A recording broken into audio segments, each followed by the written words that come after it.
Hello everyone.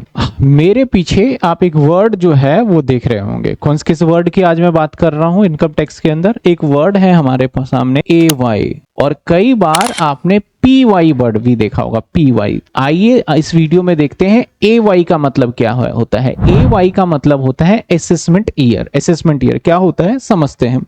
जैसे मान लिया जाए हमारा एक साल है। हमारा जो साल होता है ना, वो 1 जनवरी से न्यू ईयर नहीं मनाते, हम 1 अप्रैल से न्यू ईयर मनाते हैं इनकम टैक्स वाले। तो वो अपना साल स्टार्ट करते हैं 1 अप्रैल से और एंड करते हैं कब? 31/3 को 2025 में। तो आप ध्यान रखना, इसके बीच में एक साल कितने महीने का होता है? 12 महीने का। तो क्या आप बताइएगा मुझे कमेंट में, क्या ये 12 महीने हो भी रहे हैं या नहीं हो रहे हैं? तो ये साल हमारे इनकम टैक्स कॉमर्स वालों के लिए ये माना जाता है। अब सर होता क्या है नॉर्मली, ये सरकार है, सरकार, ठीक है ना।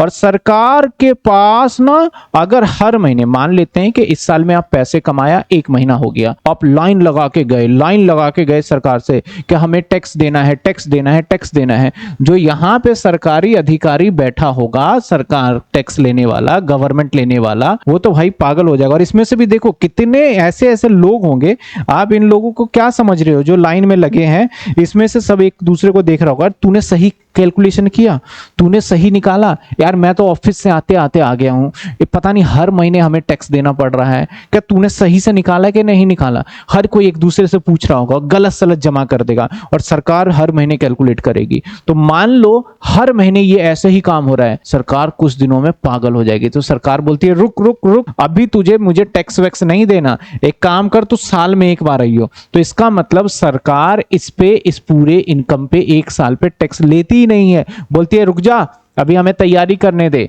तो अगले साल, जिस साल है, इस दिन पता है कब? 31/7/2025 में सरकार बोलेगी अब यहां पे ये तेरे को 4 महीने दिए, मेरा दिमाग मत खाइयो, तेरे को 4 महीने दिए हैं और यहां कैलकुलेट कर ले। क्या कैलकुलेट कर ले? Income tax. तो जो इनकम टैक्स कैलकुलेट करते हैं ना, उसको इंग्लिश में असेसमेंट भी बोलते हैं। पता है क्या बोलते हैं उसको इंग्लिश में? असेसमेंट। और जिस साल आप टैक्स कैलकुलेट करते हो उसी को क्या बोला जाता है?